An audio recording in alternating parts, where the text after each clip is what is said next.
Welcome back to Free Media. I'm Amber Duke. And I'm Robby Soave. Well, Tucker Carlson recently interviewed Billy Bush, the Billy Bush from the infamous 2016 Access Hollywood tapes, where Donald Trump bragged about groping women without consent. Well, Bush found himself in the media doghouse after that incident, but now he's back and he's telling his side of the story and criticizing how legacy media handled it. Here's some of that. You've been in TV for like 30 years, or in broadcasting certainly for 30 years. Yeah. I still think, though, even when the business was making a ton of money, it was a dishonest business. That's the way it felt to me anyway when I started at CNN. Yeah, I mean, it's, I look at all the places I've been, it's, I think of the moral high ground. Like, it doesn't exist. What does that mean? People grappling for the moral high ground. Anyone who gets fired based upon, for moral purposes, they try to use the morality clause, which every talent has in their contract, the morality clause. They lunge for it. This coming from people who don't have a leg to stand on when it comes to that. It's like, it's just a big laugh. Everyone, the firers are all completely morally compromised. So this was actually one of the best interviews I've ever watched. I rarely sit down and watch like an entire 90-minute length anything, because who has the time for that? I watched this from beginning to end. It's very interesting. Billy Bush had a lot of interesting things to say about media, climate in general, and also the Access Hollywood tape, talking about some things that, if he said them in the past, I haven't heard him say them before, but about how, well, first, when it occurred, he did not, or at least he says, and you can always say he's recollecting in a way favorable to him, but he says he didn't remember Trump saying that. He remembered the tape existing, and he heard it for the first time when it was played for him. But initially, NBC's whole, when they had the tape when it happened, was to want to keep it secret because Trump was their main talent at the time from The Apprentice. And really that Billy Bush's job was to be like interviewing Trump all the time, Trump, following Trump, hanging out with Trump, building up Trump. And so Billy Bush feels pretty understandably betrayed when years later the network decides Trump is the #1 enemy of America, find me something damaging on him, and we're gonna have to execute Billy Bush in the process of doing this.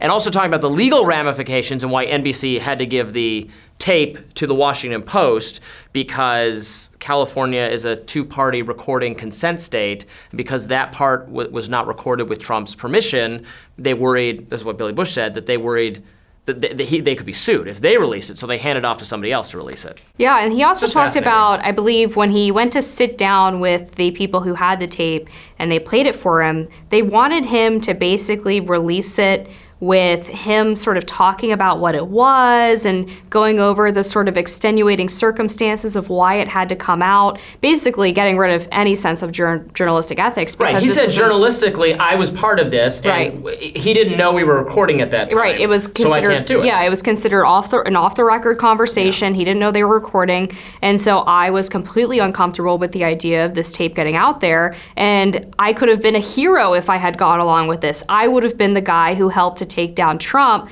but because I declined, they had to throw me under the bus with Trump so that they could meet their final end goal, which was not to inform the public or to do some form of investigative journalism. It was always to get Trump by whatever means possible. I mean, I think the tape was legitimate news from the Washington Post perspective, or whoever, if Trump or any other political figure making a statement like that, if that recording fell into your lap, you have no obligation not to publish it. I'd run it. Yeah, of course. But the people that recorded in the first place were the company he worked for, and so Billy Bush didn't want to be a part of that. And then he also talks about just the brutal nature of being canceled, essentially, which is something any number of famous people who, they have wealth and they can weather it, but the psychological toll it takes to suddenly, be riding high, have this really promising career, and just like that, you can't get a job in any kind of media environment for years, and how awful that is. Yeah, and he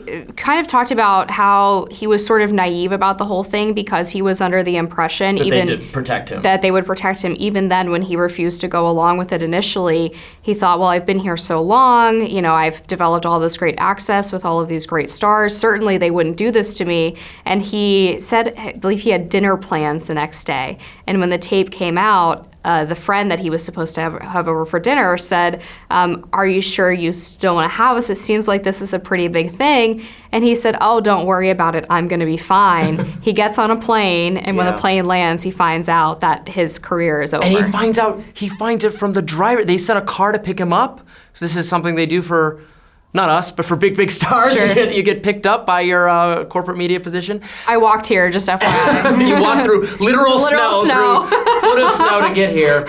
And the driver says, "Oh, I'm leaving because the car just got canceled." And that's how he found out. It's so horrible. And you don't want to. He still had a lot of money. He still got, I think, paid out or something. So it's not like he gets put in immediate, utter ruinous financial position. But it's psychologically devastating. It shows, I think, a broader lesson, and this, this was going back to 2016. We are in such a different media ecosystem than we were from 2015 to 2020. Now you can branch out on your own. Now there are platforms for independent media voices like Substack, like Rumble. And then the more legacy social media sites are developing, as we talked about earlier in the show, more favorable policy toward free expression and being independent creators.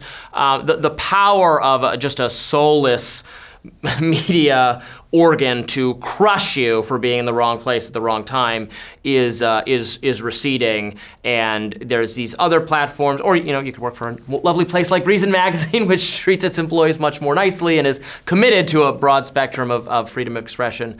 But there are just more opportunities to thrive, and it's a good thing. Yeah, I mean, going back to when that tape dropped, I believe I had just recently graduated from college, and the idea of Billy Bush starting his own show or starting a Substack seemed entirely foreign to me. I would have never even thought of it, and even then you wouldn't think of anybody daring to interview the man like Tucker did, and still it took 5 years to get, or longer than that, excuse me, almost a decade really, for it to get to this point where he's finally able to tell his story and not worry about that second wave of backlash.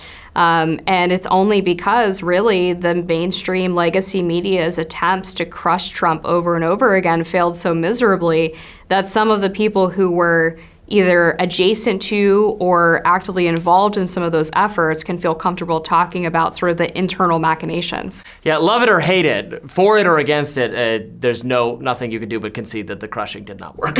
Here we are. That's our show for today. Thank you so much for watching Free Media. And again, please subscribe to our new YouTube channel, Reason Free Media, and we'll have more content for you next week. Thanks for watching.